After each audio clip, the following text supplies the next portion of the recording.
Goeiemôre. Die opname wat ons nou maak is vir die week van die 2de-3de Junie bedoel. Dit handel oor die disipelskap boekie met die titel Hoe om onder die beheer van die Heilige Gees te leef.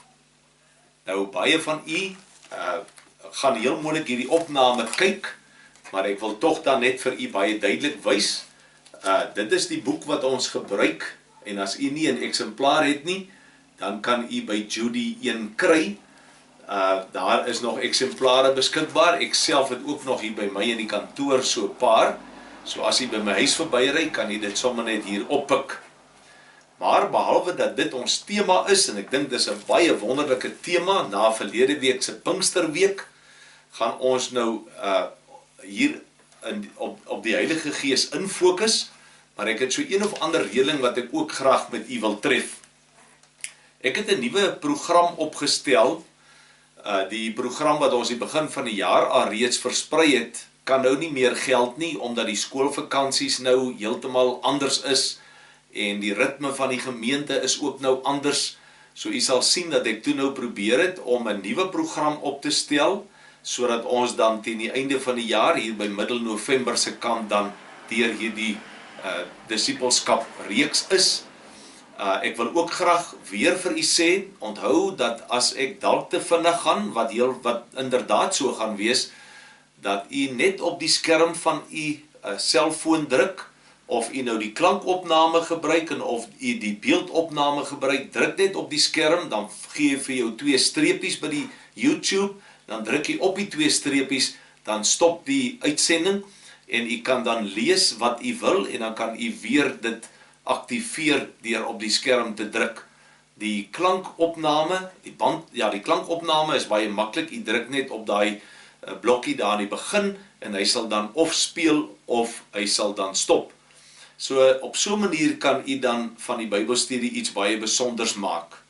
Ek wil ook dan met u reël dat ons dan elke week Dinsdag sal ons die Bybelstudie vir u stuur via die YouTube, met die skakel om dan nou, via WhatsApp, met die skakel om die YouTube opname te kyk, of dan om die klankbaan te luister.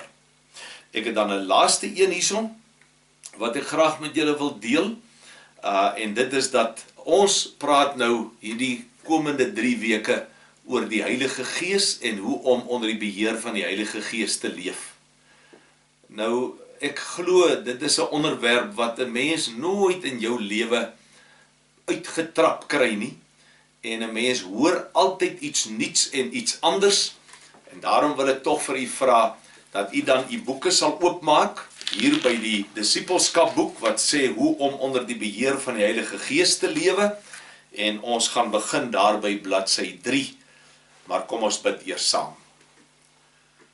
Wonderlike God en Hemelse Vader, wonderlike Here Jesus Christus, ons verlosser, wonderlike advokaat of trooster, Heilige Gees, ons wil u as die drie-enige God vandag kom grootmaak, en ons wil u kom loof en prys en dank. Here, u weet hoe dat ons in die Bybelstudiegroepe mekaar ondersteun en vir mekaar liefhet. U weet hoe dat ons in tye van voorspoed en seën mekaar kan geniet, en hoe dat ons ook sommer uitspattig kan raak, en hoe dat ons mekaar ook regtig kan geniet.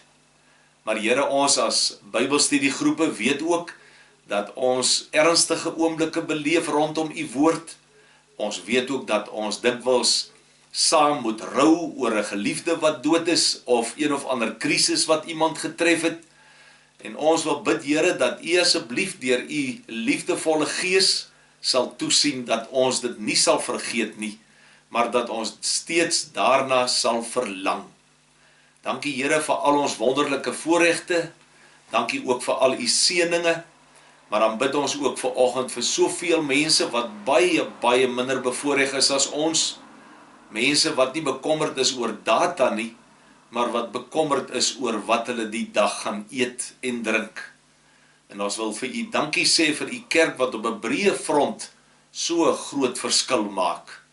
Nou kom sit ons by u en ons wil vir u vra dat u vir ons ook deur hierdie boek sal lei en sal leer. En enige nuwe persoon wat bykom, Here, dat hulle ook tuis sal voel en dat hulle elkeen dit ook sal geniet. Ons vra dit, Here, want is lekker om 'n pad met u te stap en is ook lekker om te weet, u onderrig ons en u leer vir ons. In Jesus se naam loof ons u. Amen. Ek gaan nie baie keer self die Bybel oopmaak nie. Die gedeeltes wat ons deurwerk het baie teksverwysings en het ook baie tekste wat ons dan die antwoorde van moet inskryf en dit sal ek hier en daar vir u probeer gee. Ek gaan probeer om ons tyd te beperk, maar kom ons kyk na hierdie opskrif, deins jy ook terug.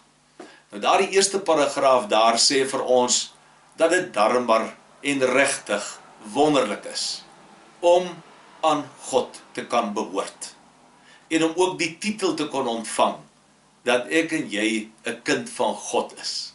Dit maak nie die mens besonders nie. Dit maak ons God en ons verlosser so ontsettend besonders. Dat die Here regtig kans sien om ons op te neem in sy familiekring en hy ons beskou as deel van sy huishouding. Daarom vir elke vrou of saam met elke vrou en elke man wil 'n mens vir die Here dankie sê. Maar dan sê die tweede paragraaf ook daar, ons deins dikwels terug. Nou geliefdes, daar is in die kerk sekere tendense. En ek kan onthou hier in die 80er jare, 90er jare, vroeg 2000, is dit so dat mense gepraat het oor verskillende onderwerpe. Eers sou kerke onder mekaar debatteer oor die hele kwessie rondom die Heilige Gees en die gawes van die Heilige Gees. En sou ons dan ook weer 'n fase kry wat ons vreeslik baie verskil en stoei en debatteer oor die Heilige Gees en die doop met die Heilige Gees en die Toronto blessing wat by ons almal 'n draai gemaak het. En so sal ons dan weer 'n fase kry waar mense baie debat sou beoefen oor die spreek in tale. En nou ja, dan kry mens weer atmosfeer soos nou waarin ons leef, waar almal baie bewus is van die wederkoms. En nou is daar ook verskillende interpretasies daaroor. En so rol die kerk maar vorentoe en vat die Here vir ons maar op sy ontdekkingsreis en op hierdie pelgrimsrit. Maar nou sê ons deins terug. Daar is sekere goed rondom die Heilige Gees waaroor baie mense nie maklik praat nie. Maar weet jy, as ek met hierdie les begin of as ons met hierdie tema begin, dan moet ons sommer nou al vir die Here sê, ag Here, laat ek my inhibisies verloor. Here, gee vir my vrymoedigheid. Laat my ook my mond oopmaak. Want weet jy wat is baie interessant? Eers wanneer 'n mens met jou mond bely en met jou hart glo dat Jesus die Christus is, sal jy gered word. Ek sien iets daarin van, sodra 'n mens begin praat oor hierdie onderwerpe, dan is dit ook wanneer jy begin groei en wanneer jy ook in jou geloof sekerheid en vastigheid kry. Nou is daar 'n hele klomp kolletjies onder dit wat dan vir ons 'n bietjie help. Hy sê, ek lees daai paragraaf, as dit die geval is, moet jy 'n belangrike vraag beantwoord. Kan jy eerlik sê dat jou persoonlike lewe baie verander het sedert jy die Here Jesus aangeneem het? Kom ons kyk 'n bietjie. Waarmee worstel kinders van die Here? Waarmee worstel kerklidmate? Hier staan geskryf, jy ondervind nie veel geestelike groei nie. Dis so waar van baie van ons mense, maar dis ook so dat 'n mens dit nie eintlik agterkom nie. 'n Mens gaan maar werk toe, staan vroeg op, doen jou voorbereiding, gaan werk toe, kom vanaand terug, hanteer die kinders, kyk 'n bietjie televisie, studeer dalk selfs ook en gaan slaap en so bly die roetine. Tot so mate dat 'n mens dalk nie uitkom by die woord van die Here en by studie nie. En dan vra hy ook hier die vraag, jy voel dat jy so graag wil doen wat reg is, maar jy kan nie en jy het nie vrede in jou hart nie. Ook die ander punt wat hy noem, as jy bid, daardie tipiese ding van, dit voel nie asof God luister nie, ek bid maar teen die plafon vas, daar's nie lewe nie, daar's nie aksie nie, daar's nie intimiteit nie. En dan staan hy ook, jy lees soms in jou Bybel, maar jou lus en belangstelling om getrou Bybelstudie te doen, word al hoe minder. En dan saam met dit die bekende, dit word al hoe minder lekker om kerk toe te gaan, en jy kom by die huis en sê, maar die boodskap het niks vir my beteken nie. Weet jy, kerk toe gaan moet jy nooit in die lewe onderskat nie. Dis hoekom ons as predikers maar nederig bly, want geliefdes, twee mense stap gereeld uit die kerk uit. Die een sê vir die ander een, ek het niks verstaan nie, ek het niks daarvan nie. En die ander een sê weer, dis daarom snaaks, want dis juis vanoggend dat die Here my hart kom aanraak het, en ek totaal tot bekering gekom het. So baie keer in die kerk is dit jy en ek wat maar dood voel, jy en ek wat moeg is, miskien was dit 'n moeilike week of iets wat my pla, en dan moet 'n mens altyd daarmee rekening hou, dat iemand anders word dalk juis in daardie omstandighede gered. Die boek sê, herken jy jouself iewers in hierdie beskrywing? Moenie dink dat jy die enigste Christen is met wie dit so gaan nie. Dit is ongelukkig baie lidmate se ondervinding, maar ons moenie daarmee tevrede wees nie. Hier staan, met sulke lidmate kan die kerk van die Here onmoontlik aan sy doel beantwoord. En nou kom hy en hy sê, as 'n mens oor die Heilige Gees praat, dan moet 'n mens ook praat oor die geestelike struikelblokke wat daar in mense se lewe is. En dan noem hy 3. Daar's 3 struikelblokke. Hy noem die eerste een onkunde. Die tweede een noem hy doodgewoon ongeloof, en die derde een ongehoorsaamheid. Dit kry ons daar op bladsy 4 en bladsy 5. Nou komende by onkunde is daar regtig 'n baie besonderse inligting. Ek lees dit vir julle daar, Efesiërs 1 vers 3 sê, hy het ons in Christus geseën met al die seëninge van die Gees wat daar in die hemel is. En dit beteken dat die volle krag en seën van die Heilige Gees tot jou beskikking is van dat jy die Here Jesus Christus aangeneem het. Hy vergelyk dit nou dikwels met 1 miljoen rand in die bank, en hy sê hier, as iemand 1 miljoen rand erf, help dit hom niks as hy nie daarvan weet nie. Sy onkunde hou hom dus arm soos wat hy voorheen was. Daarom as ons die kosbare werking van die Heilige Gees wil verstaan, en as ons dit in ons lewe wil ervaar en wil toepas, dan is dit belangrik dat ons kennis moet opdoen. Hier staan in daardie teksverse, wil ek die een daar lees, Kolossense 2 vers 9 en 10, daar staan, daar is 'n verbondenheid, in Jesus is die volle wese van God beliggaam. Dan skryf hy, in verbondenheid met hom, deel julle in sy volheid. Hy is die hoof van die bose magte. Nou net dit, sê al vir my en vir u iets, wat ons nie oordink nie, wat ons nie met bewustheid van lewe nie. En dit is dat ons deel in die volheid van Jesus Christus, en hy deel in die volheid van God. So as die Gees van die Here in ons woon, en as die Gees van die Here ons lewe beheer en vul, dan het ons reeds alles wat ons nodig het om verlos te word, maar ook alles wat ons nodig het om te oorwin. Kyk 'n bietjie die volgende opskrif daar.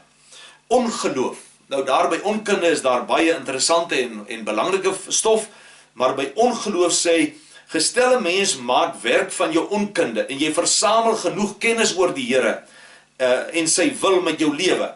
Die vraag is dan, sal jy dan geestelik groei? Met ander woorde, as jy nou boeke vol teologie gelees het, en jy dit alles onthou, sal jy dan nou geestelik groei? En die antwoord hier is nee. Kennis alleen is nie genoeg nie. Daar bo aan bladsy 5. 'n Mens moet jou kennis inspann. Jy moet die waarhede wat jy leer ken het, as jou eiendom aanvaar, en jou lewe daarvolgens inrig. Dis belangrike goed hierdie wat ek sê, jy het dit al gehoor, lees dit nou daar in die boek, en dan vergelyk dit weer met die van 1 miljoen rand, en dit is, dat jy het gehoor, jy het gesien, dat daar 1 miljoen rand vir jou in die bank gedeponeer is. Maar omdat jy dit nie glo nie, gaan haal jy dit nie, gaan leef jy nie daaruit nie. En daarom is hierdie teksvers van Hebreërs 11 vers 6 baie belangrik. Hy sê, wat kan 'n mens nie sonder geloof doen nie? En die antwoord is baie duidelik. Om te doen wat God wil, moet jy glo wat God sê. Dis 'n baie belangrike uitgangspunt. Glo wat God sê en doen dan wat God sê. Ek lees die derde punt daar, naamlik ongehoorsaamheid. Nou, geliefdes, hier is 'n baie interessante ding. Hy sê, 'n derde ding wat kan keer dat jy God se volle seën ontvang, is ongehoorsaamheid. Ten spyte van alles wat jy van die Here weet, is jy nie aan hom gehoorsaam nie. En dan staan daar in Efesiërs 4 die woorde, julle moenie die Heilige Gees bedroef nie. Julle moenie die Heilige Gees hartseer maak nie. Wanneer gebeur dit? Wanneer 'n mens willens en wetens teen God se wil ingaan, dan maak 'n mens God hartseer. Jy bedroef sy gees. En jy kan kyk, daar is so 'n mooi groot tekening van 'n E. En die E staan vir eie ek. En die kroontjie op daai tekening is dan op my kop. Wanneer ek die koning van my lewe is, wanneer ek die beheer oor my lewe het, wanneer ek die seggenskap behou, wanneer ek my program bepaal, wanneer ek my gehoorsaamheid bepaal, wanneer ek my offer bepaal, dan is ek die koning van my lewe. En dan staan hier dit geskrywe, die sleutel tot 'n oorvloedige lewe, daar in die middel van daardie gedeelte, die sleutel tot 'n oorvloedige lewe is om voortdurend vervul te wees met deur die Heilige Gees. En hierdie kursusboek sê, is juis opgestel met die oog daarop, om elke gelowige te help, om 'n oorvloedige en vrugbare geestelike lewe te vind. Kom ons kyk 'n bietjie verder. Daar op bladsy 6, sê dan, kom ons maak kennis met die Heilige Gees. En sou 'n mens dan sommer hier in die begin kon vra, wie is die Heilige Gees? Is dit 'n mag? Is dit 'n gees? Een of ander invloed wat uitwerk op mense? Ons leer en verstaan vanuit die Bybel dat die Heilige Gees is die derde persoon van die drie-eenheid.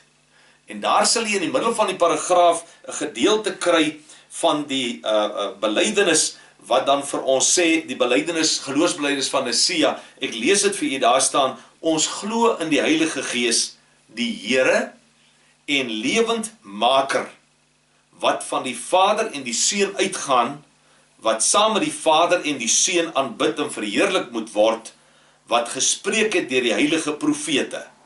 Die Heilige Gees is dus vir ons 'n persoon, die derde persoon van die drie-eenheid, Vader, Seun en Heilige Gees, en ons moet hom daarvoor respekteer. En die rede waarom ons dit sê, is baie mooi uitgestippel daar op bladsy 7, met daardie teksverwysing uit 1 Korintiërs 2 vers 10, wat hy dan vra, wat doen die Heilige Gees? En dan sê hy, die Gees ondersoek die diepste geheimenisse van God. En dan vra hy, wat lees ons van die Heilige Gees se wil in 1 Korintiërs 12? Dan staan hier, alles is die werk van een Gees, wat gawes uitdeel soos hy wil. Nou geliefdes, kom ons sê dit vir mekaar, 1 Korintiërs 12 is dit baie besonders, hy praat van werkinge, hy praat van gawes, en so meer, en dan sê, maar dit is een Gees, wat dit alles in mense se lewens doen. Hy vra ook hier, ons lees van die Heilige Gees se gevoel in Efesiërs 4:30, en dit is dat ons hom nie moet bedroef nie, ons moet hom nie teleurstel nie. Hy vra ook hier, die Heilige Gees stel mense aan, in Handelinge 20 vers 28, oor wie is die ouderlinge aangestel? En die antwoorde is, pas julle self op, en die hele kudde, want dit is die gemeente van God, wat hy deur die bloed van sy seun vrygekoop het. So u kan dit daar verder lees. Die tweede een, hy is 'n persoon, en dan sê ons, hy is God. Hy is God. En hier wil ek vir u lees, dit is nie sonder rede, dat ons elke keer 'n hoofletter gebruik as ons van hierdie persoon praat nie, want die Heilige Gees is immers 'n goddelike persoon. Hy is die derde persoon van die drie-eenheid. Die Heidelbergse Katekismes verduidelik dat ook uitdruklik dat hy saam met die Vader en die Seun waarlik God en ewig God is. Hier staan ook, die bestaan van die drie-enige God is natuurlik vir menslike verstand heeltemal onverstaanbaar. En daarom besing ons dit ook en sê, ewig onbegryplik wese, Vader, Seun en Heilige Gees. Dit sing ons in die ou gesangboek. Nou ja, daar is pogings, sal jy kry onderaan bladsy 7, is daar pogings om te sê hoe mense hierdie drie eenheid kan probeer verduidelik, maar dan weet ons ook, dit is nie maklik nie, want dit bly 'n goddelike geheimenis. En soos eendag het iemand gesê, man, dis maklik, 1 mal 1 mal 1 is 1. Ek gaan dit daar laat. Bo aan die bladsy 8 staan daar in Johannes 17 vers 3, 'n teks wat hier sterk funksioneer. Hy sê, luister Israel, die Here is ons God, hy is die enigste Here. Jesus bevestig hierdie waarheid, en dan sê Johannes 17:3, en dit is die ewige lewe, dat hulle u ken, die enigste ware God, en Jesus Christus, wat deur u gestuur is. Daar is ook die pogings om die drie eenheid aan te verklaar. Ek lees maar net daar, heel onderaan bladsy 8, wie is die Heilige Gees dan? Hy is 'n geestelike persoon, wat ons as God moet lief hê, aanbid en verheerlik. Tweede vraag wat aan die orde van die dag kom is, nou wat doen die Heilige Gees? Ons sê hy is 'n persoon, ons sê hy is God, en nou is die vraag, wat doen die Heilige Gees? En daar noem hy vir ons 'n paar goed, daar in die middel van bladsy 9, hy sê, hy is ons voorspraak, hy is ons advocatus, hy sê in die middel van bladsy 10, hy oortuig jou van sonde, en hy sê dan ook hier, hy maak jou 'n kind van God. Maar dit laat ek vir ons volgende sessie, wat ons dan ook gaan opneem, vir Dinsdag, Woensdag, die 9de, 10de Junie.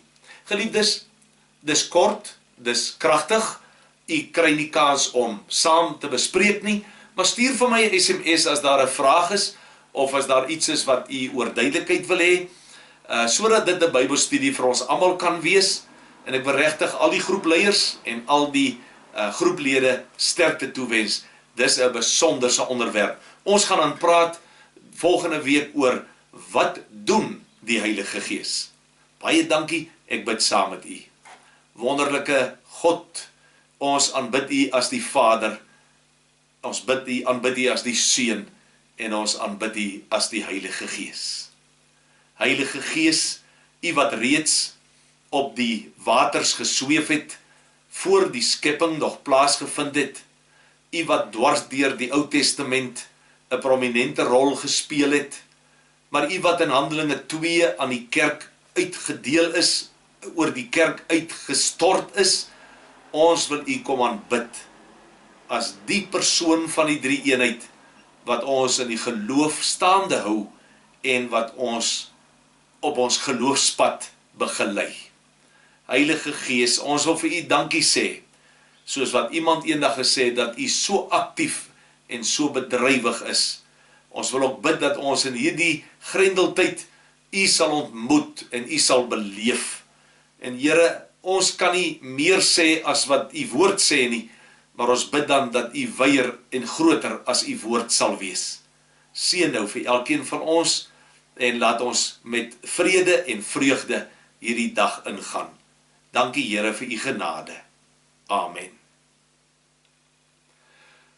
Nou ja, geliefdes, dan sien ons weer volgende week, en die Here seën vir u. Totsiens.